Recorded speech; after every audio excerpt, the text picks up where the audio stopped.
The sound came before the pain did. A sharp, flat crack across my cheek, so loud it seemed to silence the whole dining room before my own mind could catch up to what had happened. The turkey sat between us, half carved, steam still rising off it like nothing in the world had just changed. My sister-in-law's hand was still raised. Her rings had cut a thin line just beneath my eye, and I remember tasting copper before I understood I was bleeding. 40 people had gathered in that house for Thanksgiving. 40 people, and not one sound. I didn't look at her. I looked at my husband. He was staring down at his plate, fork resting against a slice of turkey he never touched again that night. 26 years of marriage, and in the one moment I needed him to simply stand up, he studied his silverware like it held the answer to a question he was too much of a coward to ask. That was the moment I understood something no wedding vow had prepared me for. The loudest sound in a marriage isn't a slammed door or a raised voice. It's silence. It's a grown man choosing his sister's comfort over his wife's blood. Nobody moved to help me. Not his mother, not his brothers, not the cousins who'd eaten my cooking for 2 decades. I stood there with my napkin pressed to my face, waiting for someone, anyone, to say her name the way you say a name when you mean to hold someone accountable. No one did. I want to pause here, before I tell you what came next, because you deserve to know who I was before that hand ever touched my face. I wasn't a woman without options. I wasn't someone who could be struck in her own dining room and simply absorb it like it was owed to her. I had spent 31 years as a forensic accountant, reading the small inconsistencies people thought were invisible. I noticed decimal points that didn't belong, signatures that leaned wrong, dates that didn't add up. It was a skill I'd built my whole career on, and it was about to become the only language that family would understand, because while my cheek was still burning, another part of my mind, the quiet, trained part, was already doing something else entirely. It was starting to remember every account number I'd ever seen cross that family's kitchen table. Before I go further, let me tell you who I am. My name is Eleanor, though in the version of this story I'm about to share with you, I've changed the names of everyone involved, including my own. I spent 31 years as a trust officer at a regional bank the woman clients came to when they needed someone to guard their life savings with the same care they'd guard their own children. Every detail you're about to hear is true in the way it happened to me. Only the names have been softened, so that the people who hurt me can keep whatever privacy they never once extended to me. I tell these stories because I know I am not the only one who has sat at a table like that, silenced by people who were supposed to love her. If you are watching this today, I would love to know where in the world you are joining me from. Please tell me your city or your country in the comments below. It brings me real comfort, more than you know, to picture this story reaching a global family of wise, steady souls who understand exactly what silence like that costs. I want to take you back, before that dining room, before any of it, to show you what we were before we became this. Robert and I married young. Poorer than either of our families liked to admit at the time, and we built everything from nothing but discipline and a shared belief that patience would eventually pay for itself. I worked my way up at the bank one promotion at a time, learning to read balance sheets the way other people read novels, finding the story hidden inside every column of numbers. He taught high school mathematics for 30 years, the kind of steady, unglamorous work that never made anyone rich but never once left us short either. We were careful. We were the couple who packed lunches instead of eating out, who drove the same reliable sedan for a decade past when our neighbors traded theirs in, who put a little away every single month, without fail, rain or shine, good year or lean one. It wasn't thrilling.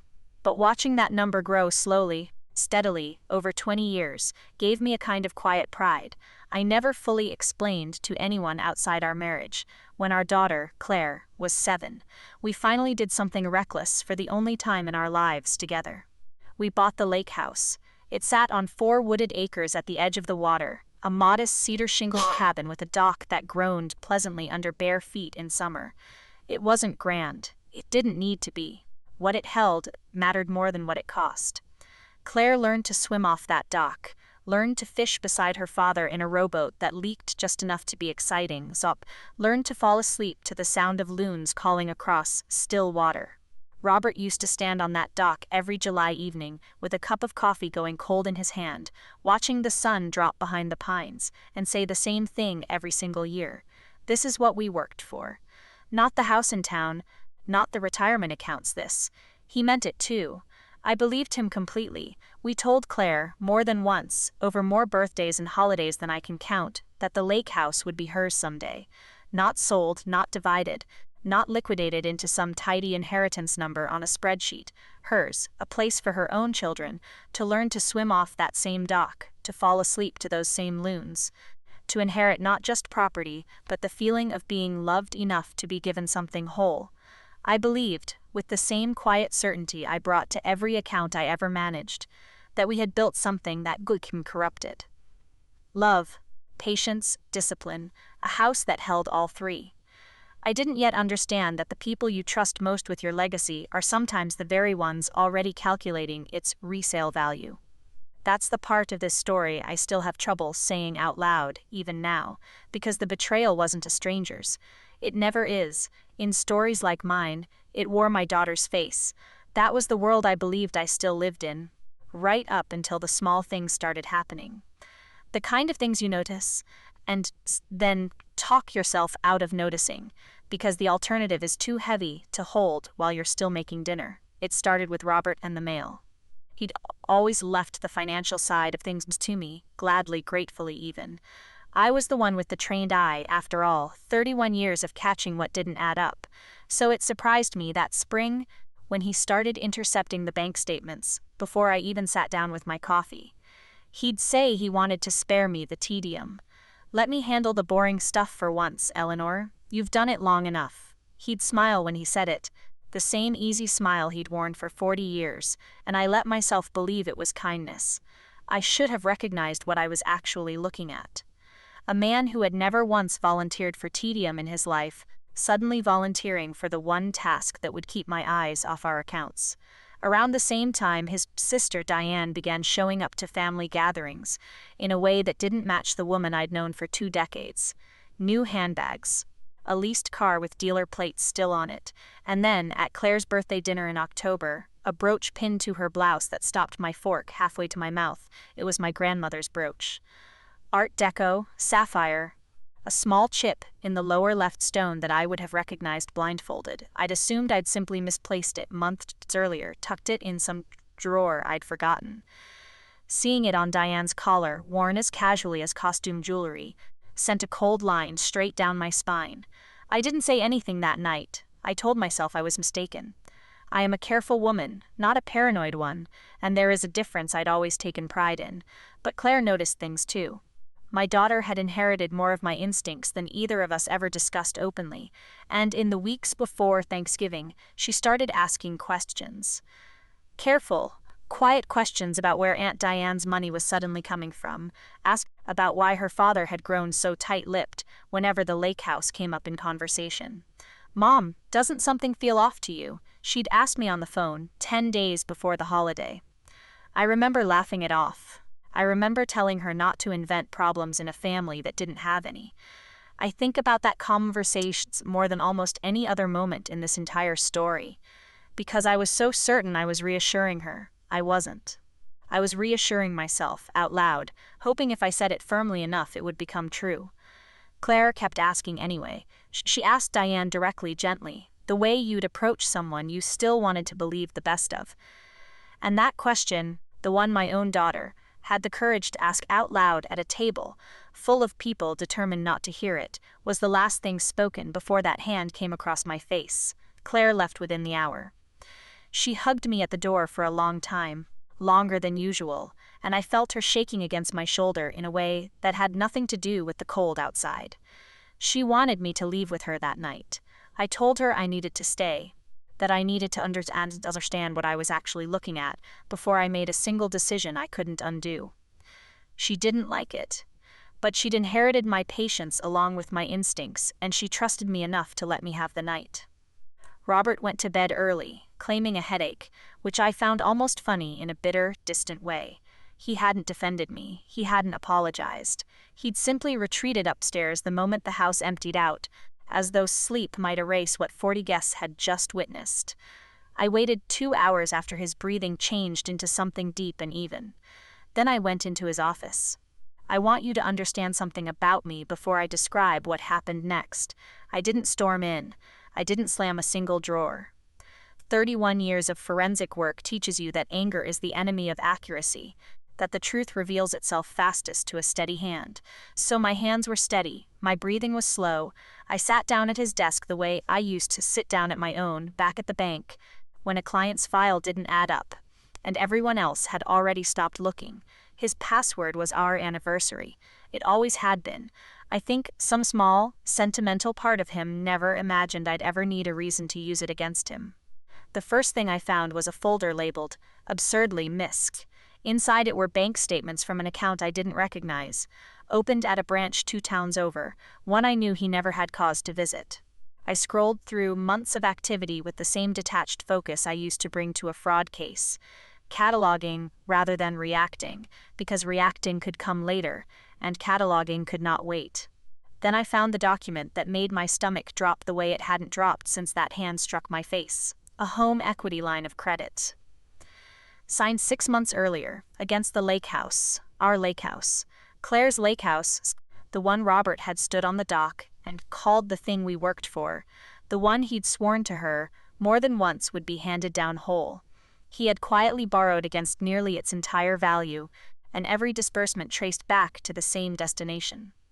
Deanne's business account. I sat there for a long time, reading through the transfers, the dates lining up with a sickening precision.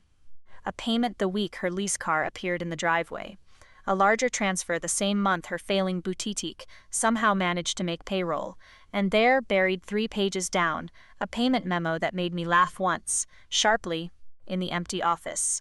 A sound with no humor in it at all. Jewelry consignment, it read.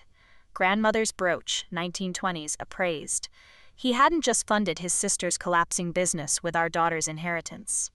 He had let Diane sell my grandmother's brooch to a consignment dealer, and then quietly bought it back himself, likely to keep me from noticing it had ever left the house, never imagining she'd be careless enough to wear it in front of Mommy at my own daughter's birthday dinner. I sat in that office until nearly 4 in the morning, and I did not cry. I want to be honest with you about that, because I think it surprised me more than it will surprise you. What I felt instead was something colder and infinitely more useful. I had spent 31 years learning exactly what to do when I found a paper trail like this one. I had simply never expected to be building the case against my own husband, at my own desk, using the same quiet, patient hands I'd once used to protect strangers. By sunrise, I had already decided. I wasn't going to confront Robert with anger. I was going to confront him with documentation. I didn't wake him. I sat with that decision for a long moment before I trusted it, because every instinct in me, the wife, the mother, the woman who'd been struck in her own dining room less than 12 hours earlier, wanted to shake him out of sleep and demand he explain while evidence was still warm in my hands. But rage confronts. Strategy waits. And I hadn't spent 3 decades protecting other people's fortunes to abandon every discipline I owned the one time it actually mattered. Instead, I packed a bag. Quietly, methodically, the way I did everything that mattered. A few days of clothes, my laptop, the folder of copied statements I'd printed from his office before I ever touched the original documents back into place, exactly as I'd found them. He would wake up tomorrow and notice nothing missing. That was precisely the point. Before I left, I sent Claire a text. Not the whole truth, not yet. She didn't need the weight of it at 4 in the morning. Just enough.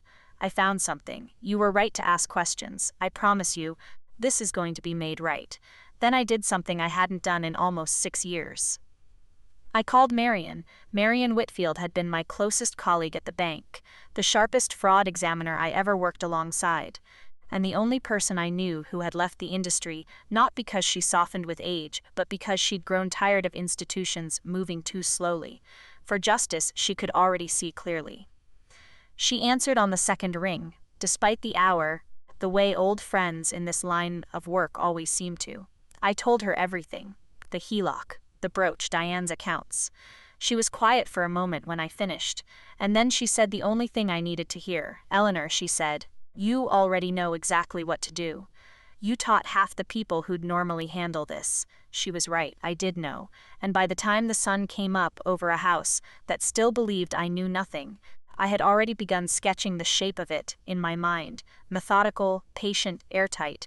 Robert would wake up to a wife who seemed unusually calm, almost apologetic about the scene at Thanksgiving.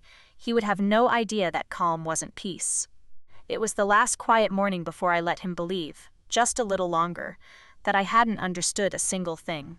The performance began the next morning, smart, and it began small, the way anything convincing has to.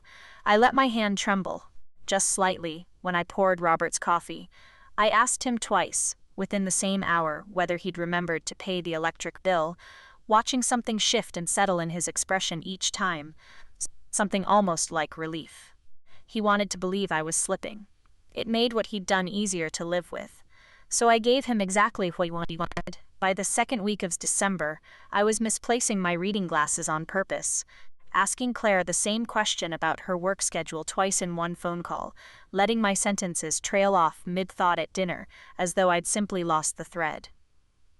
Robert started speaking to me more slowly, more loudly, the way people do when they've decided, without ever saying so out loud, that you've become someone slightly less than you were. Diane came to dinner twice that month, and both times she watched me with an expression I recognized instantly from 31 years of reading people across a desk. Not suspicion. Contempt, wrapped loosely in concern. "You seem tired lately, Eleanor," she said once, patting my hand like I was a child who'd wandered into the wrong room. "Maybe it's time you lets the men handle the bigger decisions for a while." The bigger decisions, I would learn 3 nights later, meant the lake house. I heard them through the kitchen doorway, Robert and Diane, discussing a realtor Diane knew personally, someone who could move a property like that, quickly and quietly, before Claire ever had reason to ask about it again. Robert's voice had a flatness to it I recognized. The voice of a man who has already decided something and is only waiting for the right moment to announce it as inevitable. "It would just be easier for everyone," he said. "Eleanor doesn't track finances the way she used to, anyway." I stood in that hallway with a laundry basket on my hip and I let my face show nothing at all. What they didn't know, what I made absolutely certain they had no reason to suspect, was what I was actually doing every afternoon while Robert believed I was napping. I had already moved every asset that belonged solely to me, accounts I'd kept separate on principle since my banking days, into an irrevocable trust with Claire named as sole beneficiary, untouchable, uneachable by any court, any creditor, any husband who might later claim confusion of his own. Marian had walked me through the filing personally, the two of us working off a legal pad at her kitchen table like we were back at our old desks, hunting inconsistencies for a client who didn't yet know how badly they needed us. And then, quietly, patiently, I had done something Diane never saw coming, because it never occurred to her that the tired woman with the trembling coffee cup understood exactly what a business's outstanding debts were worth to the person who held them. I bought them. Through a shell entity Marian helped me establish, one carrying a name that meant nothing to anyone at that table, I acquired the 2 largest outstanding debts, strangling Diane's failing boutique. Debts Diane had been quietly refinancing for months, using money that was never hers to move. I now held a paper that gave me leverage over her business that neither she nor Robert had any idea existed. Every evening that December, I sat across from the 2 of them at dinner, nodding vaguely at conversations about my own diminishing capacity, occasionally forgetting a name on purpose, watching Robert exchange a small, private glance with his sister as though I couldn't see it. Poor Eleanor. I let them have that. I let them have all of it, the sighing, the patronizing pats on the hand, the hushed conversations about realtors that stopped abruptly whenever I entered a room, because I understood something neither of them did. Yet, confidence makes people careless. And the 2 of them had never once, not for a single day of that entire month, considered the possibility that the woman going quietly foggy in front of them had spent 3 decades trainings for exactly this. By New Year's Eve, the trust was fully funded. The debts were fully mine. And somewhere beneath my calm, forgetful smile, I was no longer the woman waiting to be heard again. I was the woman holding every card at a table where everyone else still believed they were winning. New Year's Eve dinner was Diane's idea, dressed up as a family tradition, though I understood by then that nothing she organized was ever without purpose. The table was set with the good china I had inherited from my mother, candles lit, Robert unusually cheerful in a way that made my skin prickle before I even understood why. I found out why during the appetizer course. Robert stood, tapped his glass, and announced that as a retirement gift, in recognition of everything she'd been through building her business, he wanted Diane to have the lake house outright. A fresh start, I called it, a chance for her to finally stand on her own feet. Diane's eyes were already glistening with rehearsed gratitude before he'd finished the sentence. I let the silence sit for exactly as long as it needed to. Then I stood, walked to the dining room doors, and quietly turned both locks. I want you to imagine the shift in that room. Robert's smile faltering first uncertain, the way a man looks when a script he memorized suddenly stops matching what's happening around him. Diane's gratitude curdling into confusion. Claire, who I had finally told everything 3 days earlier, watching from her seat with a steadiness I recognized as entirely her own. I returned to my chair and placed 6 folders on the table, wrapped in the same silver paper I'd used for Christmas gifts 2 weeks earlier. I asked everyone to open theirs at the same time. Inside were the HELOC documents, every disbursement highlighted, every transfer to Diane's accounts dated and labeled in my own handwriting. Inside were the consignment records for my grandmother's brooch, alongside a time-stamped photograph of Diane wearing it at Claire's birthday, sold and quietly repurchased behind my back. Inside were divorce papers already filed, already served, listing irreconcilable differences, with a precision only 31 years of documentation could produce. And inside Diane's folder specifically was something else entirely. Notice of immediate action on 2 outstanding debts, now owned in full by a trust she had never once thought to investigate. Payable in 90 days, or the business closed permanently. Robert's mouth opened, then closed, then opened again, without producing anything close to an explanation. I remember thinking almost distantly how strange it was to watch him search for words after 40 years of never once running out of them with me.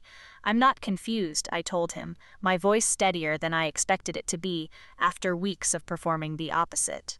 I haven't been confused for a single day since Thanksgiving. I know exactly what you did to our daughter's inheritance. I know exactly what you let your sister do to a brooch that belonged to my grandmother. And I know exactly what you were about to do to me tonight, in front of our entire family, while calling it generosity.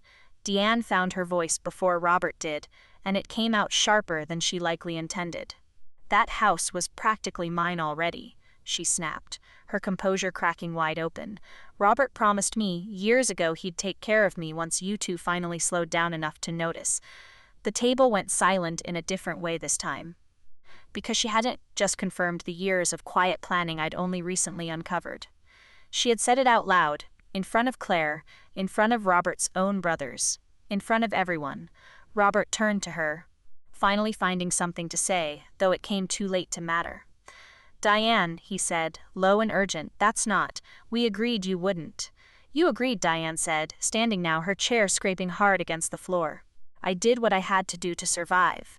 Because, apparently, that's what this family does to the people who actually need help. I sat perfectly still through all of it, my hands folded in my lap, the way I used to sit through every difficult client meeting of my career, letting people incriminate themselves in the silence they couldn't stand to leave unfilled. When the room finally quieted, I looked at Robert, then at Diane, and I said the only thing left worth saying. The house isn't going anywhere, I told them. It's already been secured permanently for Claire. And the two of you have exactly 90 days to figure out how you're going to survive everything else you built on money that was never yours to spend. I unlocked the doors myself. I didn't need to keep anyone in that room a moment longer than the truth required. What happened over the following weeks unfolded exactly the way I'd planned it, methodically, without a single raised voice needed after that night, because the paperwork did what shouting never could. The divorce proceeded on terms I controlled entirely, because I had documented the HELOC fraud with the same precision I once brought to institutional audits. Robert's attorney advised him within the first meeting that contesting the settlement would only invite deeper scrutiny into where exactly our daughter's future inheritance had gone. He didn't fight me. He couldn't. Every dollar he'd siphoned toward Diane's business was traceable, time-stamped, and entirely indefensible in front of a judge who had seen far too many cases like ours to be moved by a man's wounded pride.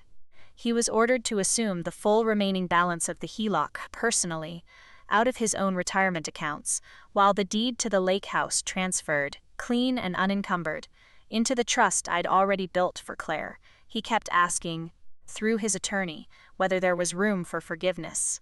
I let my silence answer questions more completely than any words could have.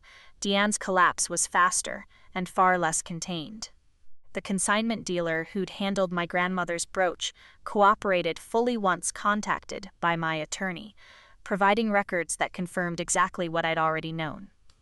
Combined with the debt notices I now controlled, and a forensic paper trail connecting her business accounts directly to funds diverted from our home equity, the district attorney's office found more than enough to pursue formal charges. Fraud, theft by deception. The stolen brooch alone, small as it might have seemed to anyone else, became the detail that made the entire case impossible to wave away as a family misunderstanding, because it proved intent, not just carelessness. She lost the boutique within a month, the outstanding debts I now held calling due exactly as scheduled. She lost the leased car soon after, and she lost something I suspect mattered to her even more than either of those things: her place at the center of that family's gatherings. The brothers who had once laughed easily at her stories stopped returning her calls once the fraud charges became public. Family that had spent decades indulging her stopped defending her the moment defending her required lying to themselves as well. I felt, I'll admit, very little sympathy watching it happen, not because I wanted to see her suffer for its own sake. I've never taken pleasure in cruelty, not even when it was owed to me. But there is a particular clarity that comes from watching consequences land exactly where they belong, after months of watching them threaten to land somewhere else entirely, on my daughter, on the home meant for her children, on the quiet dignity I'd spent a lifetime building. Robert sold the family home in town within the year, unable to afford its upkeep once the settlement was finalized.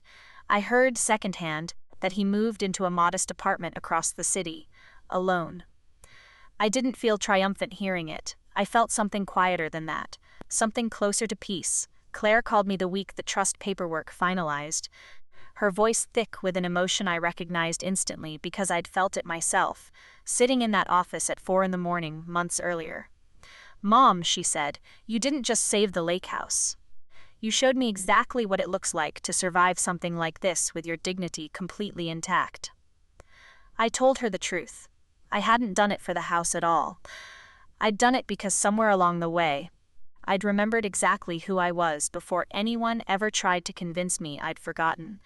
It's early June now, 7 months from that Thanksgiving table, and I'm sitting on the dock of the lake house with Claire beside me, coffee going lukewarm in both our hands the way Robert's used to, on evenings I no longer think about with any real ache. The loons are calling somewhere across the water. The brooch is pinned to my collar again, back where it belongs, close enough that I can feel its small weight whenever I reach up without thinking. Claire's children will learn to swim off this dock, exactly as we always promised. That promise at least held. I've thought a great deal, these past months, about what I actually want you to take from this story, beyond the satisfaction of watching two people lose everything they tried to steal from someone they assumed had grown too soft to notice. I think it's this. Aging does not obligate you to disappear. It does not require you to hand over your voice, your assets, or your dignity, simply because the people around you have decided it would be more convenient if you did. Blood may grant you a seat at the table, but respect is what keeps you there. And if there is one thing I hope you carry with you long after this video ends, let it be this. A mother's silence is never a surrender. Sometimes it's simply the sound of her reloading. I built a quiet life out of patience once, and when that life was threatened, I built my way back out of it the same way. Slowly, precisely, without ever raising my voice. If this story moved you, If any piece of it felt familiar, I would be so grateful if you'd like this video and subscribe, so more store stories like mine can find the people who need them. And I'd love to hear from you in the comments. Tell me whether you've ever had to rediscover your own strength later in life, when the world assumed you had none left to give. Thank you for sitting with me and with this story today.